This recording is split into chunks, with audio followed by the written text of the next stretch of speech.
the home of one of their gods. If those freaks want to meet God, it's our duty to help them along.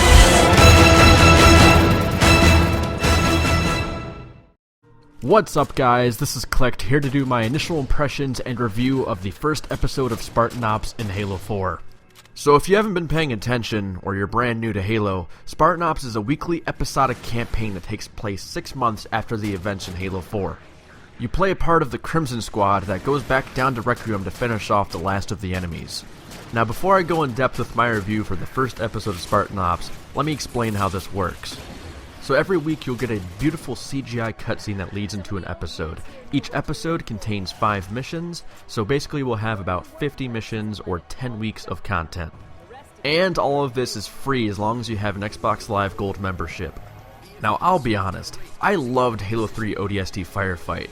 As for Reach, not so much. Everybody had an overshield, and there were fuel rods and jetpacks, and it just wasn't a competitive thing where you're trying to survive. It was more or less just, hey, let's spend 30 minutes just killing a bunch of elites with fuel rod cannons, rocket launchers, Spartan lasers, and sniper rifles.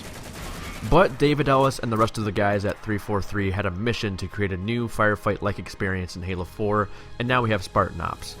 It's great because the Halo 3 ODST players get to have their challenging experience that requires a lot of teamwork, while the Halo Reach players get their customizable loadouts so they can play the game how they want, and they're bringing in the campaign players, so pretty much 343 is hitting 3 birds with 1 stone. In the first episode of Spartan Ops, you get a nice variety of gameplay. One minute you're driving a Warthog and you're mowing down grunts, the next minute you are in a close quarters battlefield with Prometheans and elites, and maybe even later on you'll be fighting for your life while you're waiting for evac. The best thing about Spartan Ops is the cooperative gameplay. Now, I love my single-player experiences, but when you play Spartan Ops with a buddy or two, it's amazing. Just being able to talk about what happened the day after you play an episode is amazing.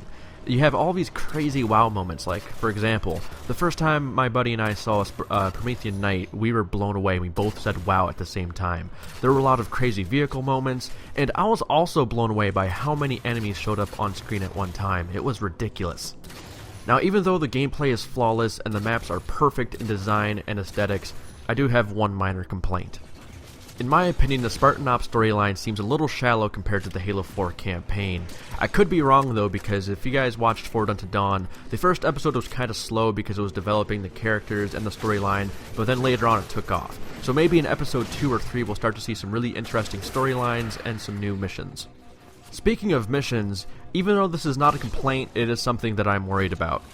Like I said earlier in this video, I did mention that there are going to be 10 episodes or 50 missions of Spartan Ops.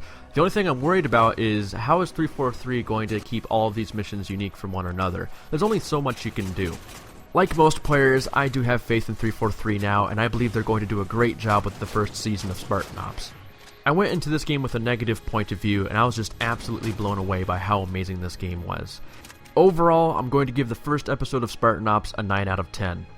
Even though the story's a little shallow, it's always nice to feel like a badass with your friends while you're mowing through hundreds, if not thousands of enemies on Requiem. Well, I hope you guys enjoyed my review of the first episode of Spartan Ops. Thank you so much for watching, and be sure to pick up Halo 4 on November 6th.